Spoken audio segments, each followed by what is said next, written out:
பொண்டாட்டிய பறி கொடுத்துட்டு என் பொண்ணை தொலைச்சிட்டு எதுவுமே நடக்காத மாதிரி என் சுயமரியாதையையும் தொலைச்சிட்டு நான் ஏன் சும்மா இருக்கணும்?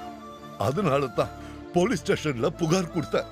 ஆனா அது கூட நானா கொடுக்கல. அந்த அசிஸ்டன்ட் கமிஷனர் என் நிலைமைய புரிஞ்சுக்கிட்டு புகார் தர சொன்னதுனால தான் நான் கொடுத்தேன். நான் புகார் கொடுத்தது தப்புன்னு எனக்கு தோணல. அது நியாயம் தான் எனக்கு தோணுது.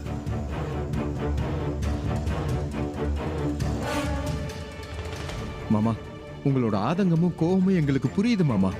அந்த மாதிரி பேசுனது எங்களுக்கு கொஞ்சம் கூட விருப்பம் இல்ல. ஏதோ அம்மா மேலேயும் சக்தி மேலேயும் இருக்க கோபத்துல நீங்க கம்ப்ளைண்ட் கொடுத்துட்டீங்க.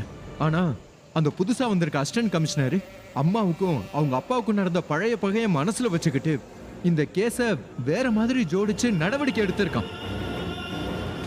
சக்தி இந்த விஷயத்துல அரெஸ்ட் பண்ண வேண்டிய அவசியமே இல்ல மாமா.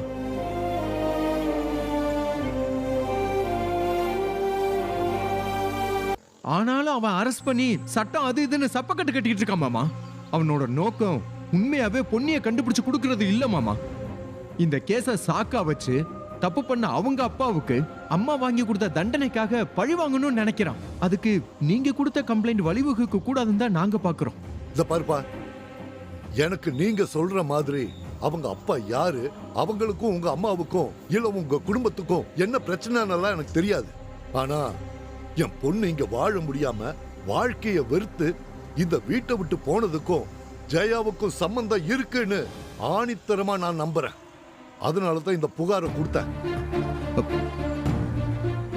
அப்பவும் சக்தி மேல நான் எந்த புகாரும் கொடுக்கல. வேணும்னா இன்ஸ்பெக்டர் கிட்ட போய் கேட்டுப்பாரு. அப்பதான் அசிஸ்டன்ட் கமிஷனர் இந்த கேஸ் எடுத்து நடத்துறதா அவர் சொன்னார். உங்களுக்குள்ள என்ன விட்ட குறையோ தொட்ட குறையோ அதெல்லாம் எனக்கு தெரியாது.